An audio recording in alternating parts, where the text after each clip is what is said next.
Did you know that MAS actually banned the word capital protected in 2009? And that's because many products were actually missold to investors, probably elderly investors. But actually, the people selling the products were actually trying to, avoid having the discussion that potential losses can be made. And that's actually a good thing when you ban certain misleading statements. But today, when you search about this word capital guarantee, my guess is you're not only looking for those there's absolutely no risk. You're actually potentially open to things that have little risk. And as of course, you want to understand the risk first before putting your money to it. And that's the gist of today's video.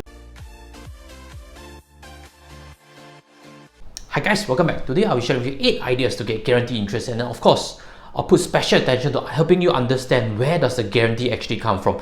The first idea is actually in fixed deposits, and fixed deposits are guaranteed by the bank. Not only that, of course, they are guaranteed by SDIC if they are below the amount of 75,000 as of this time of filming. Fixed deposits, when it's guaranteed by a bank, you should realize that the bank standing is so strong. DBS, UOB, OCBC, they're not likely going to fall soon. That's why the guaranteed amount is actually very reliable, very almost risk-free. But again, the returns are pretty poor. If you look at this chart over here, you realize that for 12 month fixed deposit, it's about 0.7% if you're willing to put $10,000. And the subsequent ideas may actually have better ideas for you to consider. So this is the first idea first, fixed deposits from bank. The second idea for guaranteed returns is actually in treasury bills. Treasury bills mature within a year, and for that you actually have no coupons for it, which means they're actually sold at a discount. For example, a bill that's $1 worth is actually sold at 99 cents to you and actually go through an auction phase. In this auction phase, I'll pull up for you quickly see over here. You can see actually a track record. I'll leave links below just in case you're keen to find out. You realize that as of current moment, the interest rate is about 1 to 1.5%, but they are guaranteed by government, so treasury bills are almost risk-free. The third idea is actually in SGS, Singapore Government Securities, and this is actually bonds issued by government. Again, they are AAA rated because Singapore government is AAA rated. They are almost risk-free, and as you can see over here, the tenure can be very long, can be 2 years, 5 years, 10 years, all the way to even 30 years. So these bonds are actually bidded also, and as you can see over here, the interest rates are also not too high because certainly the risk is almost risk-free. You will realize that interest rate is between 1 to 2%, thereabouts also. This bond is actually really designed for retail investors, especially if you're based in Singapore. Starting amounts are $500 only, and if you have an internet banking access, you can actually go online to bid for it. This is a screenshot from OCBC because I use OCBC more often, and all you need to do is just go to internet banking. You can actually just bid for allocations. It just costs you $2. If you're keen to find out, I'll leave links for you to follow on that tutorial. I've done a previous full summary on the pros and cons. And just as a backdrop to what this Singapore savings bond rates are, I'll put for you quickly see over in this chart. You realize that the rates have been dropping because interest rates in general have been dropping around the world. And Singapore savings bonds is actually government guaranteed also. It's almost risk-free, and that's why your interest rates is between 1 to 2% also. But again, it has a lot of flexibility. You can actually buy it online, and SMN you can actually do redemption online, which makes it a very flexible saving tool for you. Retail bonds have a little bit more risk because it's not guaranteed by government, it's guaranteed by the company issuing itself.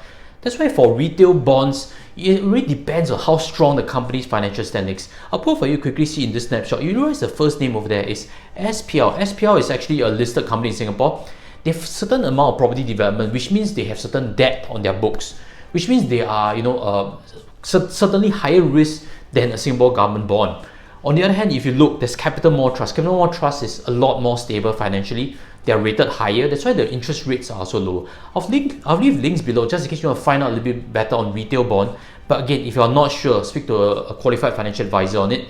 Or if you're not sure, at least buy a diversified bond, because if you buy a singular bond, you can run the risk of it being defaulted. But again, if you feel that a company is able to guarantee and not go into default, this is actually a pretty good lower risk idea in comparison to equities.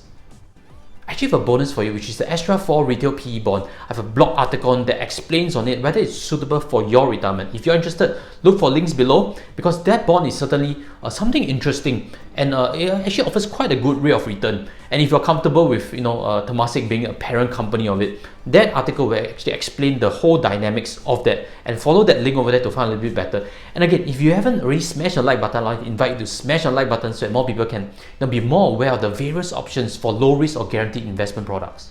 The sixth idea is actually high interest savings account. And high interest savings account are actually offered by almost every bank, and the criteria usually are the same. They want you to have some credit card spending.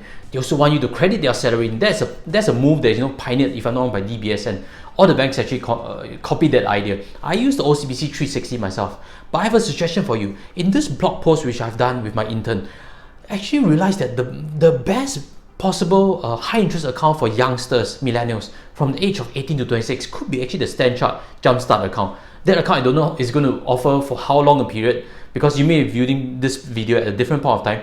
But high interest accounts like these actually give very high interest, which is usually around 2 or even slightly more than 2%. The Jumpstart account actually has no terms and conditions. Whatever you deposit inside gets 2%. So if you're keen or if you qualify for that, look for that link over there. The seventh idea is actually money market funds. Money market funds are usually rated the lowest in risk across all bonds, simply because they are actually lendings to companies for a very short period of time, 90 days or less. So because the money market funds, technically they are really going to survive financial crisis and stuff. I actually have the chart for you to see over here. This is by Philip Money Market Fund, and you realize over there that they actually survived the 2009 financial crisis pretty well. Having said that, I've also this to show you, in that period of crisis, in US especially, there was actually a massive withdrawal from money market funds. People were actually so scared for even such a short duration period. They are actually withdrawing from money market funds, and in that period, in September 2008, people were withdrawing 20 times the usual amounts from money market funds. There was really credit freezing. But having said that, if you look at history, money market funds actually survived. They actually did not have any dip in its value itself. So money market funds are very low risk, though they are not risk free. And what is the real return? You can see over here, Philip is right now offering about 1.3% for this fund, and it's so flexible. You can just deposit in and withdraw it out anytime when you buy money market funds. So it's also one of my top suggestions for investors who are very risk averse. And if you're keen to find out, I'll also leave links below for you. Now, I hope you found the suggestions useful. I'd invite you to smash the like button below so that together we can reach more people, and subscribe because we'll be releasing videos every week. And I'd like to invite you to join our community, become more financially savvy. This 8th idea is actually in endowment plans. Endowment plans, they are very short term. These are pretty rare ideas and they come and go very quickly. There are 2 ideas I can show you today. This is the first one by Aviva. They actually released one that's 2.28% for 3 years. That's pretty good. The second idea is by Singlife. It's 2.25% for 3 years or so. And these 2 plans were sold out very quickly. Aviva in particular sold out in 2 days. Now, you may be thinking, what is the risk of it? These plans are guaranteed by insurer. These plans, if you hold to maturity, they don't lose value. They even have their interest guaranteed. And if you invest an amount of 75,000 less, it's also guaranteed by SDIC. So it's almost risk-free in many ways if you hold to maturity. Now, if you're keen to find out, link up with me so that whenever there's a release of these ideas, these endowment plans, I'll also notify you first, because they are really on first come, first serve basis. And again, if you have enjoyed the video, smash the like button. I'll see you in a future video. With that, I'll sign off. Take care and goodbye.